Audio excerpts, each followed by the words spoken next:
You are more capable than you think. And I don't want to just say this in some generic motivational way. I mean this because most people have never actually truly tested their true capacity. So therefore, how do you truly know what you're capable of if you've never truly tested it? And today's video, we're going to talk about this concept. And this video was actually inspired by a conversation I had with my mother. And she was talking to me and she was just sort of saying to me, like, you need to be careful because currently you have a lot of things on your plate. I'm managing my job, I'm managing things with my career, I'm managing different other responsibilities as well. And she was just like, you need to just be careful. You have a lot. I'm worried for you. And typically that motherly love. But when I really took the time to think about this, I really sat with the concept of what does it actually mean to have a lot on your plate? And I thought back to different times throughout my life where, when I was in elementary school and I had a really busy week, I had a lot of tests, I had a lot of quizzes. I thought that was the busiest week of my life. And then fast forward when I'm transitioned into high school and I had to manage being a part of different clubs, as well as being a student leader, and then also having tests and exams, I thought that was a very busy time and I had a lot on my plate during life. And then fast forward when I was in university, this is me managing multiple jobs, this is me in an academically rigorous program. And at that point in my life, I thought I had a lot on my plate. And if you were to ask me looking back at university, was I really busy in high school or was I really busy when I was in elementary school? I would tell you that that's not really the case. I actually wasn't that busy looking back at it now. And the reason why I can say this is because my capacity for work expanded. I figured out that I was actually capable of more work. And there was a lot of beauty in discovering this, but then it really brought me back to the original discussion I had with my mother. Like, what does it really mean when you have a lot on your plate? I think about a CEO who manages a Fortune 500 company, who has a family, who has multiple employees, who has multiple responsibilities. To me, they have a lot on their plate. But then you can take someone else who works at a job and they might have to go to the gym a few days a week and they might think to themselves that they have a lot on their plate as well. And then you could see two people with different levels of responsibilities, both making the same claim that they have a lot on their plate. But really that concept is all relative. And I really want to talk about this as a high performer because you need to understand that you are actually capable of doing so much more than you actually think is possible. Now, if you're struggling with this concept of really thinking about, okay, am I actually capable of doing more? Here's a really good framework that you can use to really see and really encourage yourself to really do more throughout your life. And it actually starts off with surrounding yourself with winners. And I saw this through my first mentor. So I'm a big believer in mentorship. I believe mentorship is one of the many ways to really fast track some of your success, for lack of a better word. And if you can get around the right groups of people who are speaking the right sort of things, they can really inspire you to do some amazing things. And one of the first mentors that I actually invested in within this program, he was somebody who had a lot on his plate. He was a master's student studying engineering, which is a very difficult course at the time. He was also building out a content empire with multiple channels, hitting hundreds of thousands of followers and doing amazing things. He was building a business while he was not in school. And then he was managing a relationship and just so many more things. And it really put into perspective because, again, I was at university. I had 3 jobs.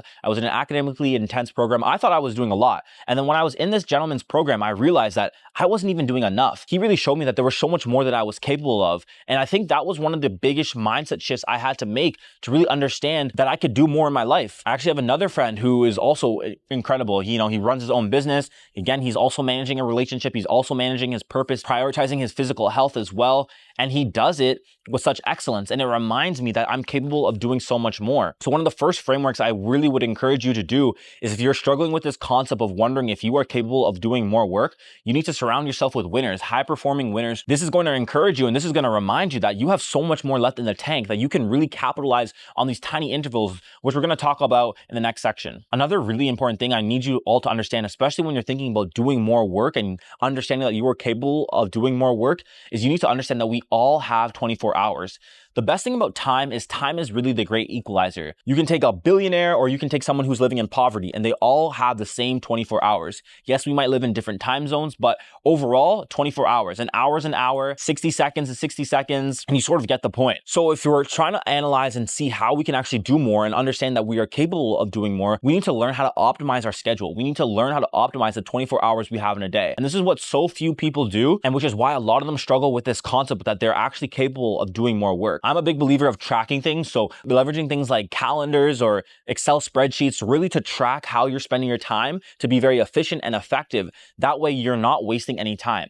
See, the issue with a lot of people who think that they're not capable of doing more work is that they're wasting valuable time that they will never be able to get back on things that really don't help them move the needle forward. One of the things I actually did on my journey and my self-improvement journey, and I encourage a lot of high performers to do the same thing, was a time management audit. And that's where I basically tracked 30-minute intervals throughout an entire entire week to really track what I was doing. So I would set a timer for 30 minutes and I would see what I was doing throughout that 30-minute period. And then once the timer hit, I reset it and I continued on. And the best part about this was you got a clear picture of what your week looked like. How were you actually spending your time? Where were there gaps within your schedule? How could you potentially habit stack things together to be more efficient with your time as well? And I'm a big believer that you really need to understand where your time is going as a high performer if you want to use it effectively. Another massive component of understanding that you are capable of doing more work is learning the process of standardizing before you optimize. And this is essential, especially on your growth journey. This really transformed the game for me as well. So a lot of people, when they want to implement new habits, new regimens into their life, they go from 0 to 100. Let's say you want to start implementing the gym workouts into your routine. You go from not working out to then trying to train 5 times a week, waking up at 5 a.m. and doing these very intense workout sessions. And the issue with that is you're making these massive leaps and you're not really getting comfortable with standardizing before you optimize and becoming more efficient. So a perfect example of this was when I went back to my time during school and I was thinking that certain weeks were extremely busy because I had to manage different priorities and different responsibilities. Without even knowing, I was actually implementing this process of standardizing before I optimize because slowly but surely I was increasing the workload, or I was gradually moving up in grades. I was handling more things. I was being more responsible, and slowly but surely I learned how to optimize with that schedule. Another perfect example that I do currently is really with my gym routine and my habits. So I have a list of non-negotiable habits that I have to do every single day to track my success. And basically when my list had started out, it was a pretty basic list. It consisted of going to the gym, tracking my food, reading a few pages of a book. But gradually this workload has increased as I began to standardize before I optimize. I got comfortable with doing the regular routine, so I learned how to add more things. When I was in the gym, I was adding more weight to my workouts after I was comfortable with them.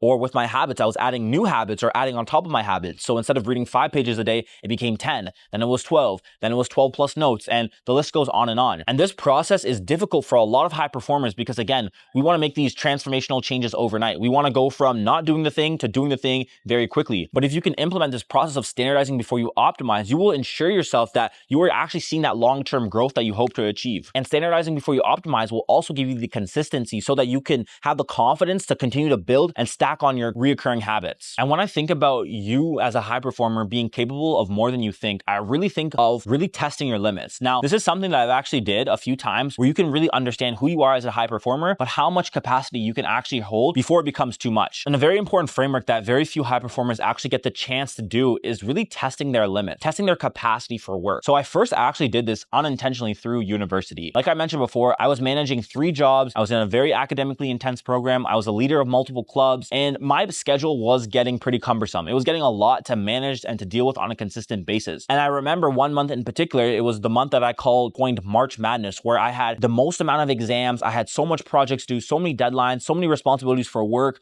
my personal life, and so much more that it was a lot. It was to the point where some nights I actually had to pull an all-nighter just to get projects done on time and deliver them with excellence. And that was where I got to see my capacity for work. How much work could I handle before Miles couldn't handle anymore? And that was a great test because it gave me the insights to know what my limits are. What are some of the signs and symptoms that I experience before I erupt? So for example, I know for me, if I'm staring at a computer for multiple hours on end, my eyes start to get really red and really dry. And then as a byproduct, I'm blinking a lot. Or I might want to like sit on the couch for a while and just completely chill because of how much capacity of work. So there's these signs that really happen, but very few people actually understand themselves enough to know what those triggers are. That's why I'm a big believer, just a few times, you should really test what your capacity is for work.